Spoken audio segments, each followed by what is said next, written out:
Sidcorp HO investe US$1,5 milhão por ano em pesquisas, voltadas ao seu programa de melhoramento genético, que contribuem para o desenvolvimento de novas tecnologias e produtos.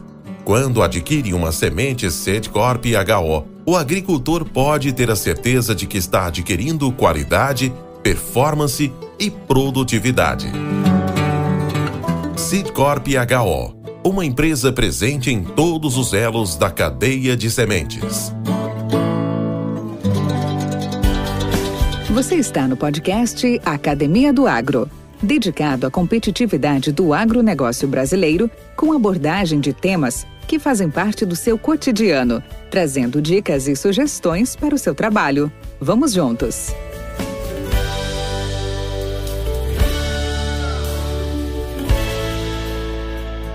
Olá pessoal, bem-vindo à Academia do Agro, podcast dedicado à competitividade do agronegócio brasileiro. Hoje nós vamos contar aqui com um colega, com um amigo, um parceiro de estrada aí, que é o Danilo Penha, que é um profissional com experiência na área comercial, com venda, estratégia de mercado, distribuição, atendimento a clientes estratégicos, supervisão, gerenciamento. Ele não sabe disso, mas eu vou dizer, ele era um expert em trabalhar com negativas de cliente, principalmente em atendimento à reclamação, uma das coisas mais importantes para a área comercial. Ele também geriu muitas equipes de venda na área agrícola, com foco em vendas e assistência técnica. Além disso, teve um grande trabalho no desenvolvimento de produtos e mercados, toda essa experiência adquirida em empresas como a Monsanto, com as marcas Decalb e Roundup, e também na Pioneer Sementes, e atualmente, e mais proximamente, nas revendas de insumos Integra Soluções Agrícolas, com atuação regional e excelente relacionamento no meio agrícola com produtores e distribuidores. Danilo, bem-vindo ao podcast Academia do Agro. Ô Valdir, que isso, eu que agradeço o convite, né? Minha história é uma história simples, mas é de suma importância estar aqui, porque vários profissionais do agro passaram aqui, que são pessoas que eu me identifico muito e que tenho um carinho, sou fã, né? Sou fã de vários que estiveram aqui nesse momento com você aí, para poder estar dividindo a história e podendo bater um papo. Te agradeço muito aí de coração, Valdir.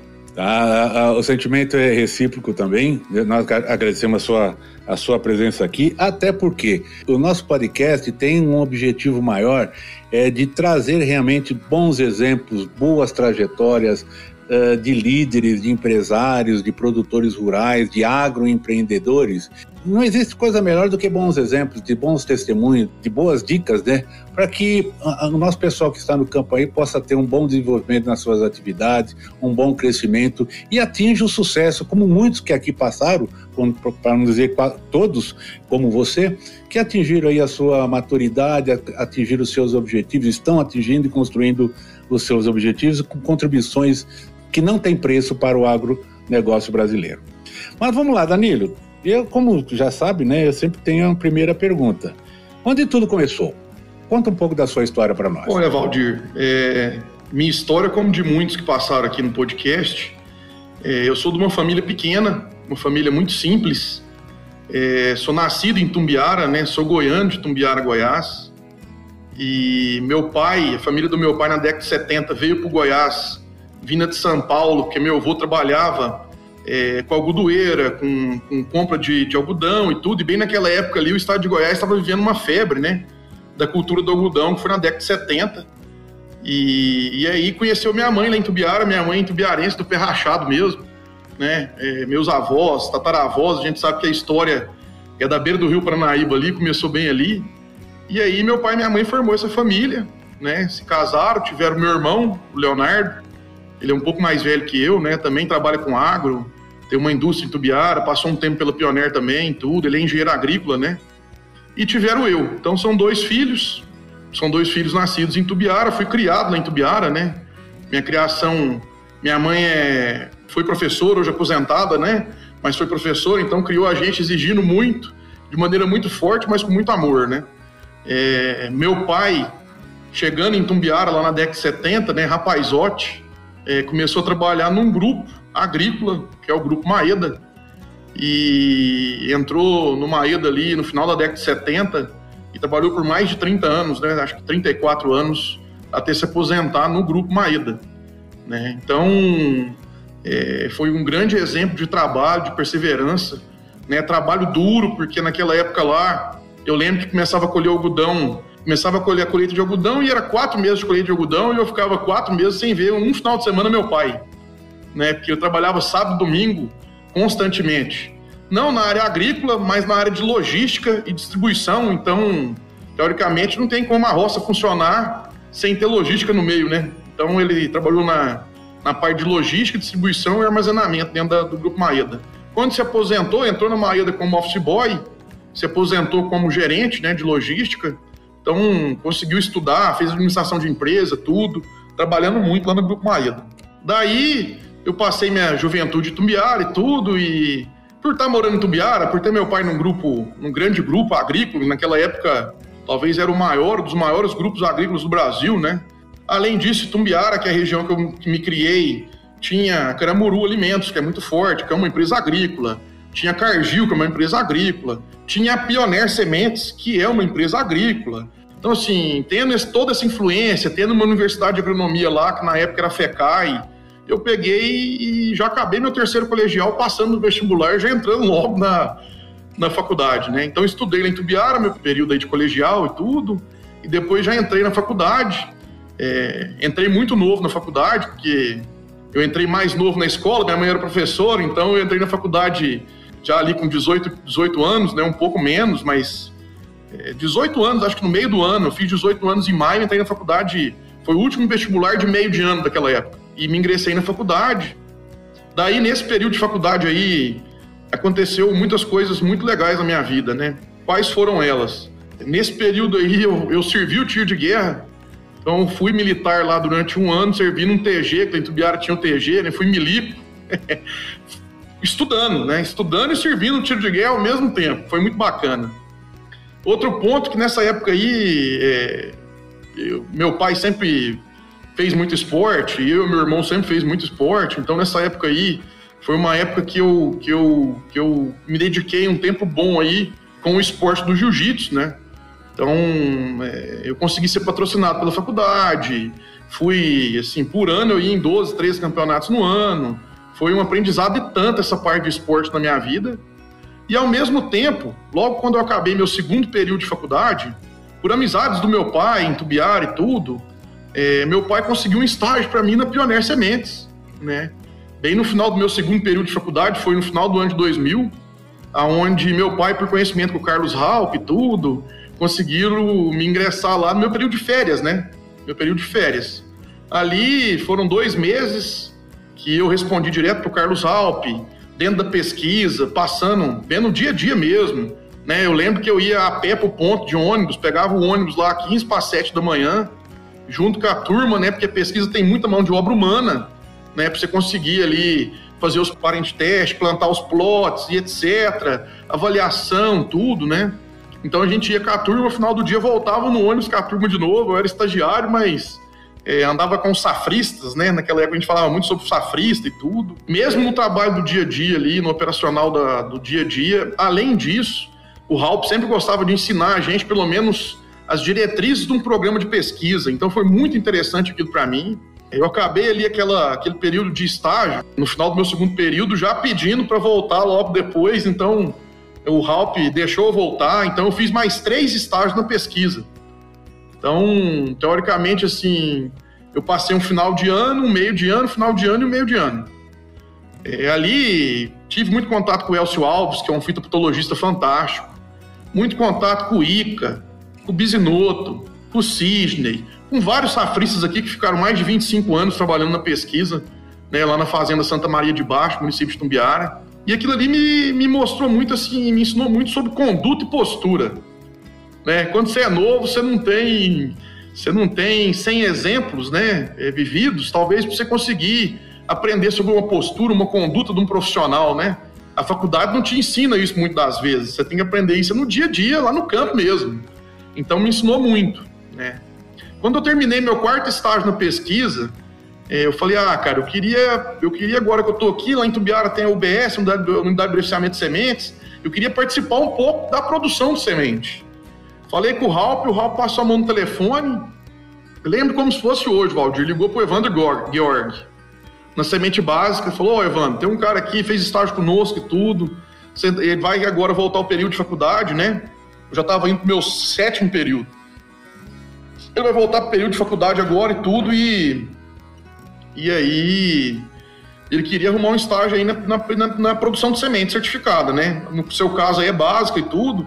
Aí o Evandro aceitou na mesma hora e nas outras férias minhas já voltei fazendo estágio na semente básica junto com o Evandro.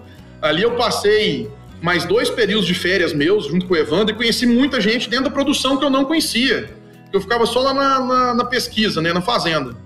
Então eu conheci o Evandro Georg, João Gotardo, várias pessoas da semente, de produção de semente básica ou produção de semente certificada, que no caso era aonde eu estava fazendo meu estágio, né, com o Evandro Georg. Tá?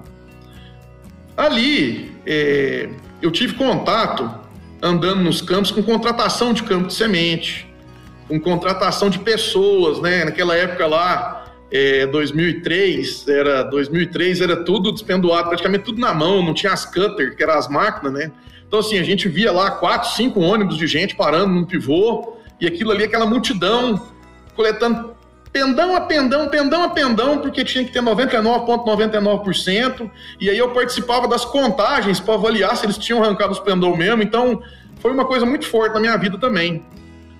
Mas, como a gente já andava mais, eu consegui um contato com um representante comercial, troquei ideia no almoço um dia, que era o Luiz Toneto, que foi o grande Toneto, né? Um exemplo, para mim, um grande exemplo. Daquilo ali eu conheci outros representantes, naquele momento conheci um representante que era Luiz Batista, que tinha acabado de sair da pesquisa de produção e tinha ido para Jataí, assumiu uma área de representação comercial há pouco tempo, né? Coisa de um ano e pouco, do que esse período que eu fiquei lá. E aí chegou que eu terminei meu 8º período. Acabei esses estágios na semente básica, voltei para minha graduação, terminei meu 8º período.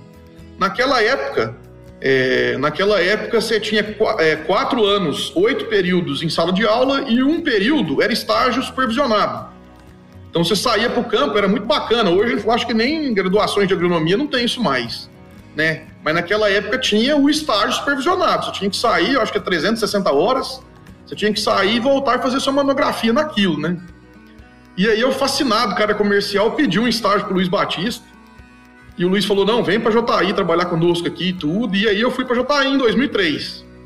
Fiquei lá o período ali do começo do ano, plantio da safrinha e tudo, né? Participei de tudo ali. Cheguei em cima da hora, mas participei dos plantios dos ensaios, né, dos strip testes, enfim, de todo aquele trabalho que você tem que fazer ali no momento de plantio de safrinha na área comercial de milho, onde você vai colher bons frutos depois com os resultados dos produtos, né? Então, posicionamento e tudo, por aí vai. Aí terminou esse estágio, voltei, defendi a monografia, peguei meu diploma, né, de engenheiro agrônomo e saí para o mercado procurar emprego, né? Naquela época lá, 2004, praticamente era raríssimo a Pioneer ter uma nova vaga, né? Você lembra disso? Acho que 2004 ali, 2003, no início da década de 2000, né, Valdir? Para você conseguir uma vaga de representação comercial na Pioneer era a mesma coisa de ganhar na Mega Sena, né? Então, assim, era um sonho, cara, um sonho mesmo, né? Falei, cara, mas eu precisava de mais bagagem. Eu era muito novo ainda, mas já tinha muito entendimento do processo, né? E um belo dia eu tô lá em Itumbiara, toco o telefone, o próprio Luiz Batista. O pessoal da Monsanto vai te ligar aí, tudo, que tem 2 vagas de RTV da Monsanto e tal, e eu te indiquei para um gerente da Monsanto na época e tudo, ele vai te ligar aí e tal, e aí fiquei com aquilo, já logo ligou, eu já fui em Uberlândia, fiz entrevista, passei na mão do Paulo Padilha, Hélio Romano, que são 2 caras do agro aí muito antigos também, e consegui passar e me tornei RTV da Monsanto, assim, com pouco tempo de formado na graduação, né? Com pouco tempo de formado na graduação. Então, já me tornei RTV, assumi a região de Passo de Minas. Foi bem naquela época que a Monsanto dividiu ali transformou em monomarca, né? Porque antigamente era 2 marcas, cada RTV fazia Grosseries e Decalb, né? Nessa época foi uma época que a Monsanto dividiu, onde eu assumi a Decalb na região e continuei comercializando produto químico, que no caso é o Roundup, né? Fui para Patos, fiquei lá, fazia Patos, Patrocínio, São Gotardo, Coromandel, região do Alto Paranaíba ali, que é uma região muito rica, uma escola, né? Tinha muito milho verão na época, não existia safrinha, né? Nessa época aí ninguém nem sonhava na safrinha dessas regiões, né? A qual hoje eu acho que já tem, e sempre sonhando em voltar e poder um dia, quem sabe, ser RC da Pioneer. Aí, no final do ano de 2006, de novo, o RC Luiz Batista, que é meu padrinho, pegou e me ligou e falou assim que tinha 2 vagas na Pioneer para representação comercial, né? Falei, nossa senhora, e as 2 no estado de Goiás, que era maior ainda o sonho, né? Maior ainda o sonho, né? Uma vaga para Rio Verde e uma vaga para Bom Jesus. Aí eu falei, não, cara, claro que eu quero, se você puder me ajudar. E ele me indicou. Aí logo o Cacheta me ligou, o Cacheta e Tabajara marcaram comigo uma reunião, né? Lá em Tumbiara, me entrevistaram, trocamos uma ideia muito bacana. Eu senti que na entrevista era diferente. A energia era outra já, porque realmente eu tinha muita vontade de fazer aquilo, né? E aí consegui entrar na Pioneer, virei RC em Rio Verde. No começo do ano de 2007 eu me mudei para Rio Verde. E aí aprendi muito na Pioneer, né? Aí sim aprendi como ser um representante comercial. Meus colegas de área aqui, o Gauchinho, o próprio Toneto, né? O Alessandro Gauchinho, Toneto, o Ricardo Diniz, o Citrone, o Luiz Batista lá em Jataí, o Macedo, né? Me ajudaram muito, assim, querendo ou não, você aprende pelo exemplo, sai no suco. O negócio na Pioneer sai no suco, né? E você tem que ir atrás e fazer a diferença. E aí, o meu gerente era o Arnaldo Cacheta, que para mim é meu eterno professor. Tenho uma gratidão tremenda por ele, né? Pelo que ele me ensinou e por tudo. E aí fiquei aqui trabalhando. Naquela época o desafio era safrinha, né? Uma área aí que talvez tinha 10 mil hectares de safrinha, área geográfica minha, transformou em 80 mil em 4, 5 anos, né? É óbvio que eu surfei essa onda aí, se preparei antes. Fiz forecast para a empresa, às vezes, sem ter a área que iria plantar do outro ano, para poder ter o híbrido, ou senão eu ia passar rodado, né? Ia perder aquela venda. Então, assim, foi um desafio muito gratificante. Em 2012, a Pioneer, com o crescimento que ela estava tendo, ela teve umas mudanças. Você participou também na época, você estava junto, né? Acredito que na época ali você estava na Biogene, se eu não estou enganado, né, Valdir? Acho que você estava na Biogene. E aí eu fui convidado a assumir uma gerência regional, né?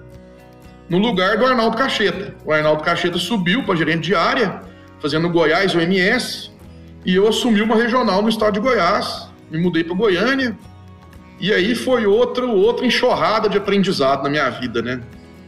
Uma enxurrada de aprendizado que eu acho que foi fantástico como crescimento profissional e pessoal, porque aí eu comecei a gerenciar 17 representantes, a regional era muito complexa, a gente fazia 350 mil sacos de soja no ano, né? Fazia 65 mil sacos de milho safrinha, e a safrinha vinha crescendo, eu peguei o centro-norte do estado de Goiás para gerenciar, né? Logo depois aí peguei o sudoeste, teve outras mudanças e tudo, mas aí foi fantástico, a safrinha consolidou mesmo no estado de Goiás, então deu para ver regiões que agricultores que hoje plantam safrinha, deu para ver em algumas regiões aí que eles não acreditavam que iria acontecer a safrinha, e aconteceu, e a remuneração é muito boa, e melhorou muito para a soja, porque a cultura do milho é muito nobre, né? Então, assim, tudo deu certo, foi muito bacana mesmo isso aí. Só que a família da minha esposa é de Rio Verde, e minha esposa já tinha um projeto profissional na cidade de Rio Verde, que era as franquias da Subway, a qual desde 2007 ela trabalha aqui na cidade de Rio Verde com essas franquias. Daí, em 2015 ali, com as mudanças, eu decidi, com o crescimento do negócio profissional da minha esposa aqui, eu pedi para me voltar a morar em Rio Verde e voltar de Goiânia. E talvez por isso, por eu ter que fincar raízes aqui em Rio Verde, sem poder alterar a residência e tudo, eu pedi para a empresa, para o Arnaldo Cacheta, naquela época o Dantas, o Cássio Kirchner, o Thiago de Biasi e tudo, pedi para eles para voltar a CRC para ter ali a minha raiz fincada na cidade de Rio Verde, né? Eles deixaram, nesse momento aí, o Toneta, a qual eu já falei aqui, já citei o nome, estava aposentando, e nisso o Luiz Batista, até que era RC da minha regional, pediu para ser transferido para Itumbiara, Goiatuba, por ter família lá também, tudo, e ajeitar a vida dele, né? Nesse momento a gente conseguiu fazer a transferência do Luiz, ele foi para lá, e aí eu assumi a região do Luiz Batista. A minha família morando em Rio Verde, e eu tocando minha representação em Jataí. Em Jataí. Final de 2015, eu tive meu primeiro filho, que é o Otávio, né, meu primogênito, e aí minha família ficou aqui em Rio Verde e eu fiquei trabalhando em Jataí e tal, tendo minha estrutura de representação comercial lá. Em 2017 nasceu meu segundo filho, que é o Antônio, né, e aí começou a ficar essa distância de ir e vir para Jataí, já pesada e tudo, e a empresa passando por várias mudanças, trocando gerências e tudo, né? Logo depois da fusão, a qual se transformou em Corteva, em meados ali de 2018, por estar já consagrado que eu iria continuar residindo em Rio Verde, eu fui desligado da Pioneer, né? Fui desligado da Pioneer para poder continuar com a minha vida em Rio Verde. Nesse momento aí, eu já fui desligado e já, ao sair ao mercado, consegui já entrar na gerência, né? Na gerência de uma revenda, que é uma revenda que estava em período de crescimento aqui na região, que é a revenda de nome Integra, né, com bandeiras da Singenta, da Agroeste, depois Morgan, depois BASF, enfim, trabalhei aí nesse momento sendo gerente de revenda, gerenciando uma loja aqui em Rio Verde, uma loja em Paraúna e abri uma loja em Santa Helena. A Integra tem lojas em Jataí e loja em Carapônia também, mas lá era outro gerente, tá? Então, o desafio foi muito bacana, saímos aí de 20 e poucos milhões de faturamento para 60 e poucos milhões, abrimos outra loja lá em Santa Helena e tudo, e nesse período aí também eu comecei a me tornei agricultor, né? Realizei outro sonho aí, que era poder plantar lavoura e tudo. Então, eu comecei a gerenciar essa revenda, plantando lavoura, e assim, aprendendo muito, né? Aprendendo muito porque aí, querendo ou não, você consegue entender quase que o ciclo total. O desafio é muito grande, mas você consegue entender o ciclo total, tá? Logo em 2020, com 2 anos de gerência de revenda, eu notei que eu queria muito voltar a fazer o que eu sempre fiz, que é vender semente de milho, né? Que é vender semente de milho e estar no mercado aí atendendo diretamente o agricultor, e tá entendendo profundamente dos produtos meus e da concorrência, e tá buscando aí entender cada vez mais de manejo, entender cada vez mais de atendimento, cada vez mais de tecnologia, e por isso eu falei, cara, eu vou voltar pro mercado. Eu me desliguei da revenda, né? Foi um período que eu ganhei uma boa grana, aprendi muito, e voltei pro mercado e logo por sorte, né? Por sorte mesmo, a Lima Gran tinha uma vaga em Rio Verde. Eu me candidatei à vaga e consegui entrar na Lima Gran. Então, de 2020 até a atualidade de hoje, eu sou um representante comercial da Lima Gran, sou RC da Lima Gran, né? Continuo aí com o meu projeto de plantio de lavouras e tudo.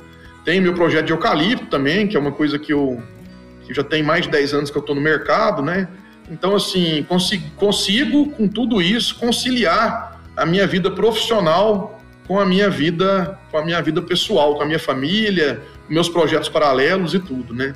E sou muito feliz com isso, estou em Rio Verde, continuo na cidade que eu escolhi para poder viver, criar minha família e tudo, gosto muito daqui, sou apaixonado por Rio Verde e estou muito feliz com tudo isso, né? Espero poder ter contado um pouco da minha história, é uma história muito simples e tudo, mas é uma história de mais um profissional que está aqui no agro e que está para poder aprender cada vez mais e evoluir com todos, tá? Cast faz parte da rede Agrocast, a primeira e maior rede de podcasts do agro do Brasil. Acesse www.redeagrocast.com.br. Podcast Academia do Agro. Mas que bacana, Danilo, sua história é muito, muito legal. E assim, é genuína, é sua, é autêntica, né? Essa evolução, essas idas e idas, que na verdade não são voltas, né? São idas, são experiências novas, são crescimentos novos, são funções novas. Você saiu da área de colaborador individual, de repente você passou a ser gestor, você passou a ter a necessidade de coordenar equipes, de entender processos além do técnico, da pesquisa, da produção de semente, da questão logística, para depois entrar na comercial e depois entrar no atendimento ao consumidor final, que é o nosso cliente, que é o produtor rural. Tudo isso aí é de uma riqueza imensurável, né? Agora, diante de toda essa sua experiência, eu queria saber de você o seguinte: qual ou quais são os grandes desafios para uma representação comercial agrícola hoje no Brasil ou aqui na nossa região? E para a distribuição agrícola, como é que você me diria quais seriam esses grandes desafios, olhando hoje? É ter uma informação de qualidade para poder estar próximo do agricultor e ele lembrar de você no momento que ele precisa tomar uma decisão. Esse é um dos fatores mais fascinantes da representação comercial, de desafio da representação comercial. Outro fator é que não tem como você ser representante comercial ou distribuidor de insumos sem ser empreendedor. Se você não tiver o empreendedorismo como sendo ali um dos pilares do negócio, afinal de contas, um representante comercial hoje, ele gasta aí de 8 a 12 mil reais por mês para poder manter a representação dele. Eu tenho auxiliar, eu tenho carro, auxiliar técnico, está formando em agronomia, né? Onde a gente tem que formar pessoas, então você tem que ser empreendedor até nisso. Você tem veículo andando, custo com combustível, custo com impostos, né? Então, assim, você tem que ser um empreendedor, você tem que tocar o negócio como estando por dentro do negócio aí financeiro. Os custos aumentaram muito, o combustível aumentou muito, o custo de veículo, né, aumentou demais. Então, é outro desafio aí para o negócio de representação comercial. Porém, é muito rentável. A representação comercial, a distribuição de insumos hoje a nível de Brasil, ela é muito rentável. Ela ainda tem uma rentabilidade muito boa, né? E essa rentabilidade aí, ela te dá segurança para você poder investir. Então, volta de novo e ser empreendedor, né? Não teria como. Talvez o maior desafio é ser empreendedor e saber gerar informação que vai ter peso na decisão dos seus clientes. Eu acho que isso aí são os dois maiores desafios aí, se for para me correlacionar com a representação comercial, a distribuição de insumos do Brasil, viu, Valdir? Mas, Danilo, na sua opinião, não ficou mais fácil para vender hoje? Com todas essas inovações tecnológicas, informação na palma da mão, digital funcionando a doida, WhatsApp, hoje ninguém se esconde mais, é fácil para se achar as pessoas. Isso não facilitou muito a vida, não? Valdir, com certeza facilitou. Mas ao mesmo tempo que esse contingente digital, ou esse acesso digital, ele é tão assediado, também dificultou em algumas partes, né? O tete a tete, que é o que faz a diferença hoje para a representação comercial de semente de milho, que é estar por dentro do que está acontecendo na lavoura do agricultor e poder discutir com ele, né? Porque você está vivenciando essa aproximação, ela ficou mais difícil, né? Então, assim, na verdade, o digital ajudou muito. O digital tem o que quer e o que não quer. Pode ter coisas lá que tem uma qualidade muito ruim, né? E eu acho que dificultou porque aquela presença, aquela visita, aquele cafezinho que você toma lá na fazenda, ele tá ficando cada vez mais raro, né, Valdir? Mas sem ele, eu não sei se pode evoluir muita coisa, não, no negócio do dia a dia do agricultor, né? Viu, Danilo? É importante também comentar que, da mesma forma que essas inovações, essa conectividade que hoje tem o mundo, né? Ela também é para o produtor. O produtor hoje, ele não é um totalmente leigo, ele é um cara que está...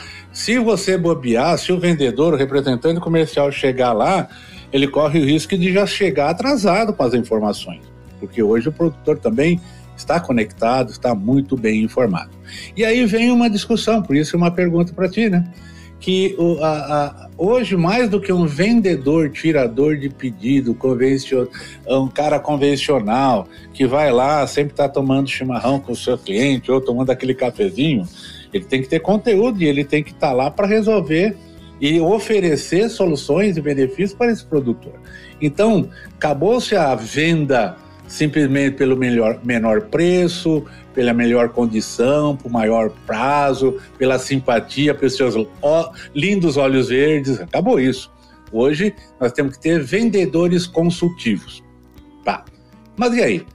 Todo esse mercado está realmente preparado? Por isso que eu digo que, como as informações estão tudo à mão, né? Às vezes eu vejo que alguns vendedores estão muito acomodados, não vivenciaram o problema, não andaram lavoura, não conheceram ao vivo e em cores, como nós tínhamos dito inicialmente, né?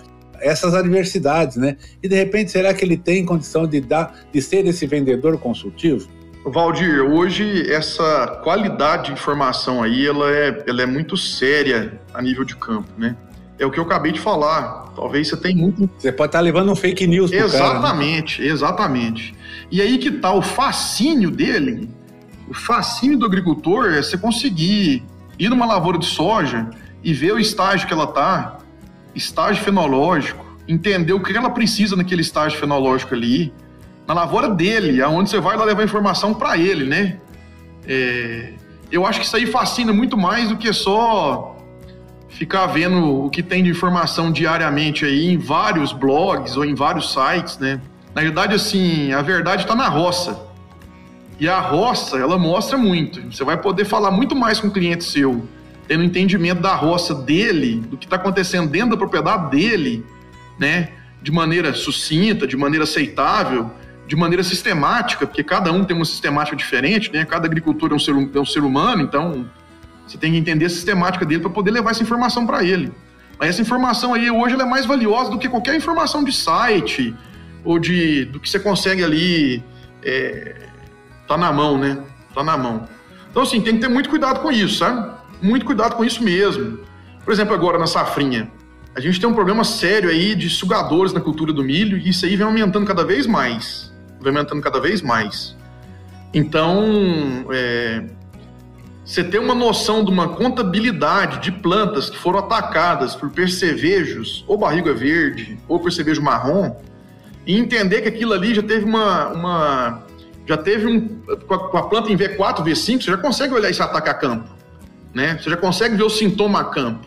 Aquilo ali, quantas plantas daquelas não vão perder o potencial produtivo de chegar no final da lavoura e você ter uma planta intacta, onde você sabe que ela vai te dar o maior potencial produtivo possível. Então, assim, quem sabe realizar essa contagem a campo e poder chegar no agricultor e falar, cara, você já perdeu tantos %. Como é que você vai fazer agora para melhorar isso? Você vai adubar mais? Você vai andar com complexo de aminoácido agora, nutrição foliar, para poder diminuir a toxidez, né, a toxina do ataque do percevejo? Qual que é a decisão que você tem que tomar? Eu acho que esse momento aí, ele quebra qualquer paradigma e ele vai te aproximar do seu cliente, Valdir. E vai aproximar muito do cliente, né? Sem dúvida, sem dúvida. Podcast Academia do Agro. Daniel, desculpe, Danilo. É uma outra questão que me veio à mente, até pela sua experiência, porque você passou como gestor também da distribuição agrícola. Diferente da representação em si, você passou pela distribuição.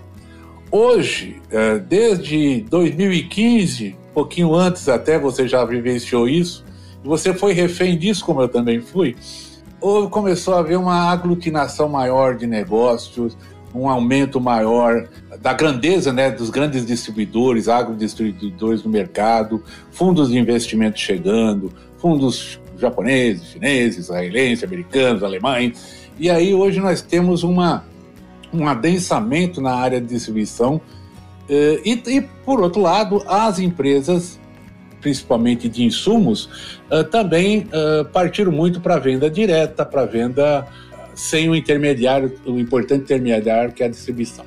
Qual que é o futuro dessa situação hoje, na sua visão?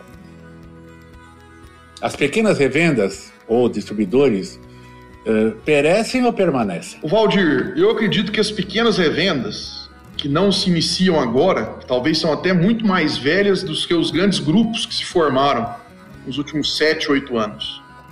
Elas têm esse acesso ao campo aí, essa amizade intrínseca com alguns clientes, e que ela ainda perdura tendo várias dificuldades. Principalmente condição comercial, que aí ele não vai ter volume para poder brigar com a indústria, né? Ele vai virar mais um, que é o caso do que vem acontecendo. Porque hoje, teoricamente, esses grandes grupos, a revenda que eu trabalhei, a Integra, eu tinha 19 vendedores, né, na minha gestão, e 3 lojas. E a gente vendia semente, fazia pacotes de insumo, fiz barter com grandes agricultores aqui da região e tudo. Então, assim, ela foi uma revenda que os 2 proprietários dela criaram ela e já pegaram logo a bandeira da Syngenta, porque eram funcionários da Syngenta de vários anos de carreira, né? Que um é o Fábio Fontes e o outro é o Milton Ferreira. Mas ela já veio para o mercado com o propósito de se estruturar com uma carteira de clientes de negócio para poder ser comercializada. Então, ela era um pouco diferente das outras revendas, no meu caso. E logo que eu saí da revenda, foi o ano que realmente ela já estava bem próxima de ser comercializada, e foi. A Pátria comprou ela e ela se tornou do Grupo Lavoro, que é mais uma revenda do grande Grupo Lavoro. Com isso, ela ganha volume para poder ir na indústria e falar, não, peraí, indústria, será que é melhor você fazer venda direta e ter um custo para fazer essa venda direta, ter esse acesso ao cliente final, ou ter eu aqui que vou te comprar 1 bilhão de litros de glifosato numa pancada só e te pagar à vista? Porque talvez uns grandes grupos que plantam 100 mil hectares, 120 mil, Rio Verde, a região que eu estou aqui, ela é exemplo a nível nacional, né? De grupos de compra muito organizados, mas que hoje o volume deles não é tão grande como uma AgroGalaxy, como uma Lavoro, como esse outro estilo de negócio que foi crescente para gerar volume e para poder negociar melhor com a indústria. Então, assim, existe isso, existe os grupos ou a venda direta, que eu acho que nesse momento aí perde um pouco de força, né? Não sei se seria tão legal trabalhar se não existissem as revendas, os distribuidores, né? Não seria muito frio você comprar direto da indústria? Então, assim, esse repasse, ele causa difusão tecnológica, esse repasse causa ajuste de manejos, que é o repasse da distribuição, né? No meu ver. Então, a cadeia inteira ganha com isso. E existem as pequenas revendas. Né? Se eu pegar das Big Four aí hoje, que é Bayer, BASF, Corteva e Syngenta, elas mudaram muito de mão aqui na região que eu tô, no sudoeste goiano como um todo. Né? Mudaram de mão porque revendas foram comercializadas, igual a Nutrien, que entrou aqui, que é um case fantástico de negócio. Né? A Rural Brasil com a AgroGalaxy, e a Lavoro também, que chegou aqui comprando a Integra. Mas essas Big Four mudaram de mão, né? Elas saíram de uma revenda X e foram para outra revenda, por não aceitar 2 marcas viver dentro da mesma revenda, porque essas grandes, elas querem ter as Big Four, as 4 lá dentro. Mas as Big Four não vão aceitar isso porque elas têm que ter a estratégia delas, né? Ou senão vai virar um lugar que você chega lá e fala, eu vou comprar fungicida. Não, aqui dentro você pode escolher se é BASF, se é Bayer, se é Syngenta ou se é Corteva. Né? A própria indústria não deixa isso acontecer. Isso aí está mostrado para o mercado. Então, assim, a gente viu empresas como a Bayer, aqui na região, saindo de 2 empresas gigantescas, né? Que no caso é a AgroGalaxy e Nutrien, e indo para uma revenda de menor estrutura e tudo, mas bem conceituada no mercado. A Bayer está fazendo isso. Ao mesmo tempo, a gente sabe que a estratégia dela agora é encher, pelo menos aqui na região, ela já colocou 3 ou 4 aqui no sudoeste, que é RC, representante comercial de crop da Bayer, para fazer venda direta. Então, assim, até onde esse mercado vai? Né? Até onde vai? As empresas pequenas existem, tem um contexto delas, que é o que eu te falei, porque tem esse acesso com o cliente final, com alguns clientes finais que mantêm ela, e ela faz o trabalho dela bem feito, mesmo vendendo 10, 15, 20 milhões, a gente sabe disso. E tem essas gigantescas aí, que agora, querendo ou não, elas espremem a indústria, né? Elas estão espremendo a indústria na hora de fazer negócio. Agora, falar para você que as pequenas vão sumir, eu não acredito que sumam não, Valdir.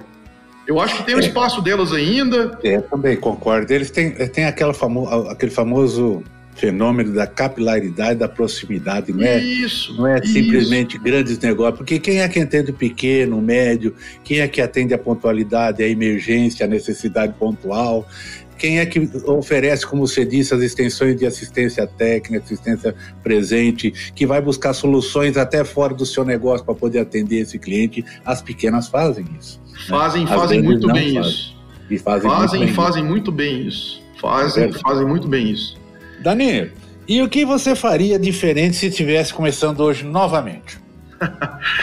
Valdir, tem gente, por exemplo, eu quando era mais novo, bem mais novo, né? Eu queria ser jogador de futebol, né?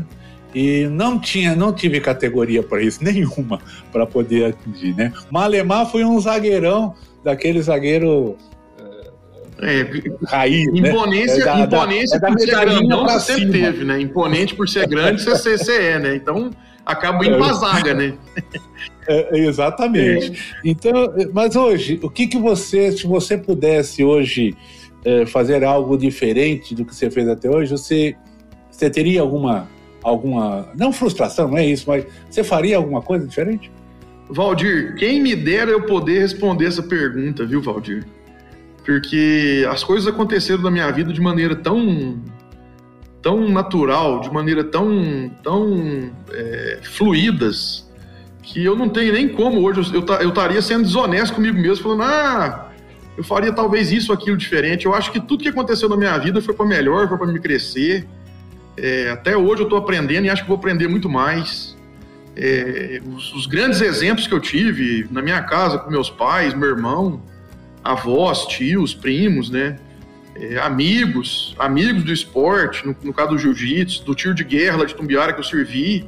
Então, assim, isso aí tudo moldou pra gente poder ir driblando os problemas, sendo forte com os problemas, né? Sendo duro com os problemas e podendo viver a vida que a gente vive hoje, né?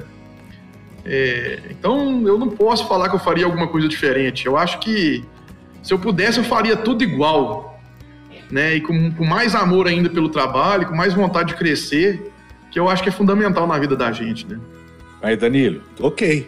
Mas com certeza você teve obstáculos, com certeza você teve alguns perrengues na sua trajetória, alguns momentos de indefinição, de preocupação, alguma coisa nesse sentido.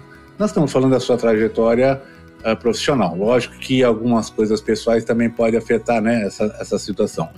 Mas em que momento foi esse que você sentiu assim, tô fora dos trilhos aqui, o negócio aqui, perdi o chão aqui. Como é que você superou isso?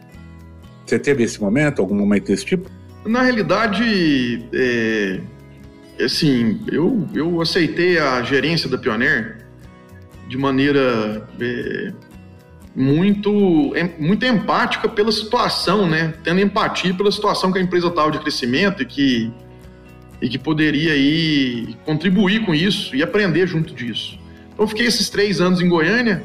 No momento ali que eu tive que tomar a decisão de voltar à CRC, né, foi um momento assim que talvez pedir isso pro meu superior e tudo, foi muito delicado, né? E aí, que, tipo assim, ouvir um não também seria uma coisa muito desastrosa, porque, teoricamente, se eu pedir isso, como é que eu continuaria sendo gerente, né? Isso é muito difícil para quem tem que tomar uma decisão. E aí, eu, naquele momento, tomar aquela decisão ali, depois que eu falei com o meu superior, eu fiquei alguns dias ali que eu falei, cara, eu fiquei agora sem ter para onde ir, hein? Porque eu já falei, já mostrei minha vontade, a gente tem que mostrar nossa vontade no que a gente faz. Não tem jeito, porque você não pode viver infeliz, né? Mas eu fiquei alguns dias ali bem pensativo e acabou que deu tudo certo. Eu voltei a CRC, a empresa me aceitou, graças a Deus, fiz um trabalho lá em Jataí e tudo, aprendi muito na região de Jataí e Então, assim, eu acho que aquele momento ali foi um momento muito difícil da minha vida, essa decisão aí, sabe? Até mais do que me desligar da Pioneer, me desligar da Integra, do que outros momentos, porque já eram momentos assim mais consagrados, né? Eu já sabia um pouco o que eu queria para mim, né? Agora, naquele momento lá atrás, se não desse certo eu voltar a CRC, eu ficaria muito pesaroso aí com o meu futuro, que eu não queria sair da Pioneer, né? E acredito que eu fiz um trabalho ali como gerente, que foi um bom trabalho, e por isso que eles aceitaram eu voltar a CRC, né? Então foi muito bacana. Com certeza. Ô Danilo, e que conselho você dá para os nossos colegas que estão aí hoje no campo aí, batalhando, capinejando, como a gente fala, que sugestões, que dicas você passaria para eles? Foque nos bons exemplos. Foque nos exemplos de profissionais que realmente estão fazendo a diferença onde eles estão. Pense... Você quer dizer que você está fazendo alguma referência a tal de siga o líder? Cara, não é bem siga o líder porque todo mundo erra. Agora, nos exemplos que aquele líder dá positivos, né? Administre ali. Na verdade, você tem que interpretar, né, Valdir? É verdade. Administre e interprete, cara, e foque nos bons exemplos. Estude e aprenda constantemente. É fascinante você entrar numa lavoura de milho com 125 dias de vida e ver lá uma lesão na folha e não saber o que é aquilo, porque é normal, ninguém é obrigado a saber de tudo também não, né? Eu tô na área comercial, eu tenho uma imensidão de informações que eu tenho que saber, mas ao mesmo tempo, para me interpretar elas, eu tenho que estar no meu momento ali para meditar e para entender. Então, talvez você entra numa lavoura, vê uma mancha lá, o tanto que é bom você coletar aquela folha, trazer para o escritório, mandar foto hoje, né? A gente falando da era digital aí, manda foto para seus amigos universitários, logo alguém te responde, você troca uma ideia, né? Então estude, aprenda, né? Aprenda muito e esteja próximo do cliente, né? Não pense só em mandar zap e mandar conversa de zap, não. Esteja junto com ele, olhando a lavoura dele, levando informação da lavoura dele para ele. Que eu acho que isso aí, independente do momento que a gente vive, acabamos de passar uma pandemia e tudo, você vê que essa essência não muda, Valdir. Essa essência, ela existe, ela é muito forte. Eu concordo contigo, Danilo. Cara, obrigado aí pela sua participação, fico muito feliz aí de reencontrá-lo. Pode deixar marcado aí um café quando eu for para Rio Verde, a mesma coisa você vindo aqui para Goiânia também, passa aqui para a gente tomar um café e a gente continuar essa história tão bonita aí que a gente... Tantas histórias que a gente tem para contar, né? E tantas opiniões que a gente tem para contar. Obrigado, viu, cara, pela participação. Ô, Valdir, eu que agradeço. Para mim é uma honra estar participando aqui desse podcast. Sou novo ainda, tenho muito ainda para correr atrás. Mas é fascinante, assim, eu praticamente ouvi 100% dos outros episódios que você fez. Para mim, hoje é muito fácil, você consegue baixar ele, você tá no trânsito aí fora de sinal de celular e tá ouvindo, né? Então, assim, é fantástico o trabalho que você tá fazendo aí, parabéns mesmo, te agradeço de coração por você ter me convidado aí pra gente poder bater esse papo, tá? Peço desculpa a algum colega que eu esqueci aqui o nome, porque são tantas pessoas nas nossas vidas, né? Mas eu tenho exemplos fantásticos aí de vários profissionais que me deram, tive foco nos exemplos e consegui chegar onde eu cheguei e aprender muito e tá até hoje trabalhando aí, tá? Muito obrigado mesmo. E você esteve aqui, não tem que agradecer, não. Você está aqui no podcast Academia do Agro por ser um bom exemplo, ter causado um bom exemplo. Esse é o grande motivo de nós estarmos juntos aqui. Obrigado, viu, cara? Te abraço. Obrigado, abraço. Tchau, tchau. Sidcorp HO, uma empresa única presente em todas as etapas da cadeia de sementes. Pesquisa, produção, desenvolvimento de mercado, vendas e logística. Por meio de marca própria ou licenciando sua genética, a Sidcorp HO oferece as melhores opções ao produtor, ocupando 60 milhões de hectares no Brasil, Paraguai, Uruguai e Argentina. Sidcorp HO, uma empresa presente em todos os elos da cadeia de sementes.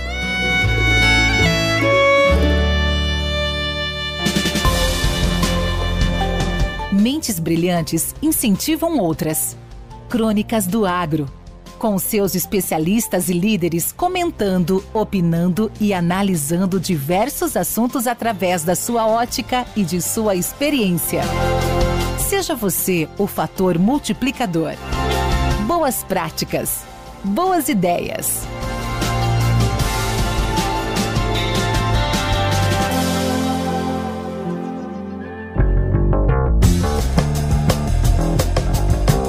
Olá pessoal, me chamo Francisco Nogara Neto, sou engenheiro agrônomo e entusiasta da digitalização do agro. Estou aqui para bater um papo com vocês a respeito de como as ferramentas digitais podem auxiliar o agricultor e a agricultura a enfrentar esses tempos de grandes oscilações climáticas e de mercado. Antes, porém, de entrarmos no tema, é importante caracterizar que a incerteza sempre fez parte da agricultura. Aliás, a incerteza é a única certeza que o agricultor e a agricultura têm. Ou alguém se acha capaz de controlar todos os fatores de produção e de mercado. Porém, parece que estas incertezas estão cada vez mais agudas. É o calor extremo, secas prolongadas, geada fora de época, preços de produto muito oscilante, falta de produto, preço de fertilizante, preço de defensivos, enfim. Parece que essa montanha-russa está cada vez mais alta, né? Certa vez, Martin Luther King disse que a verdadeira medida de um homem não se vê na forma com que se comporta em momentos de conforto e conveniência, mas como se mantém em tempos de controvérsia e desafio. Portanto, esse é o nosso grande desafio. E aí vem a pergunta: como a digitalização pode ajudar a agricultura e o agricultor a enfrentar esses desafios? Eu acho que a primeira coisa e mais importante de todas é dizer que essas ferramentas por si só não resolvem nada sem profissionais qualificados que possam fazer a correta leitura dessas informações geradas, bem como prescrever a melhor recomendação possível para cada situação. Agora vamos lá, vamos falar um pouco sobre essas possibilidades. Eu separei aqui em 3 grandes grupos. Lógico, isso tudo pode caber alguma melhoria, mas a primeira e mais óbvia de todas é como a digitalização nos favoreceu a rápida conexão com fontes de informação, às vezes muito úteis e outras nem tanto. Por exemplo, grupos de produtores que no WhatsApp, acesso a sites de valor, bolsas de valores, acessos de mercado, cotações, acesso a site de universidade para pesquisa, enfim. Essa facilidade com que tem acesso à informação e que ela transita na rede auxilia muito o agricultor a fazer esse tipo de manejo da situação adversa. Outra forma são os diferentes aplicativos que estão disponíveis no mercado. Então você tem hoje vários softwares de compra e venda de insumos, você tem softwares importantíssimos de gestão financeira, softwares com imagem de satélite e processamento delas que permitem ao agricultor e aos técnicos visitarem situações distintas dentro de uma lavoura, e também faz parte deste universo digital as várias formas de máquinas, equipamentos, enfim, ferramentas que acompanham todo o trabalho do agricultor. Por exemplo, sistemas sensores de produtividade, piloto automático, drones para aplicação de defensivos, enfim, o cabedal de possibilidades é muito grande. Porém, na realidade, não é muito difícil se perder em meio a uma massa tão grande de dados e informações disponíveis. Mas existem soluções práticas já bem mais objetivas. Por exemplo, existem sistemas de informação que relacionam solo, quantidade de chuva, estágio fenológico da cultura e que auxiliam o agricultor no momento correto de irrigar e qual a lâmina d'água aplicar em cada situação. Porém, volto a dizer, o ponto fundamental de todas essas tecnologias é a capacidade com que o profissional tem em analisar estes dados e fazer a recomendação mais assertiva. Por exemplo, a gente pode utilizar os mapas de satélite com indicadores de água na planta e retornar a campo nessas situações distintas que o mapa nos mostra para verificar quais as possíveis causas, como, por exemplo, a compactação, a necessidade de correção de acidez, a presença de nematóide, enfim. várias possibilidades que precisam de um bom diagnóstico. Outra forma interessante seria a utilização dos mapas de produtividade, já foi até tema da minha coluna em outra época, para fazer a recomendação de adubação conforme a manutenção. Por exemplo, nessa última safra, a gente já processou algumas imagens de colheita, né? E conseguiu estabelecer doses de cloreto de potássio com variações de mais de 120 kg por alqueire ou 50 kg por hectare, representando um ajuste da dose e, no contexto geral, representando uma economia do insumo de 2 sacos de soja por alqueire em relação à adubação média padrão que o agricultor vinha fazendo. Enfim, são muitas as possibilidades, mas todas elas dependem de uma análise e recomendação adequada. Porém, se eu pudesse dar uma dica para qualquer um de vocês, eu diria para prestar atenção nos benefícios que um bom manejo da cobertura de solo, que as plantas de cobertura exercem sobre a temperatura, a infiltração de água e a reciclagem de nutrientes, bem como também o controle de plantas invasoras e algumas pragas. Com as tecnologias digitais é perfeitamente possível medir e avaliar o benefício e contrapor a possibilidade de se trabalhar com uma cultura econômica. Terminaria aqui dizendo uma frase de Sêneca, né? Nenhum vento sopra a favor de quem não sabe para onde quer ir. Portanto, meus amigos, é muito importante que saibamos aonde queremos chegar daqui a 5, 6 anos, 10 anos. Ok? Um grande abraço e boa safra! Com temas expressivos e dinâmicos, esse intercâmbio semanal visa oferecer um melhor desenvolvimento em suas habilidades profissionais e nas atividades e práticas do seu cotidiano. Somos da Academia do Agro, o podcast para todos aqueles apaixonados pelo agronegócio. Te aguardamos no próximo episódio. Até lá!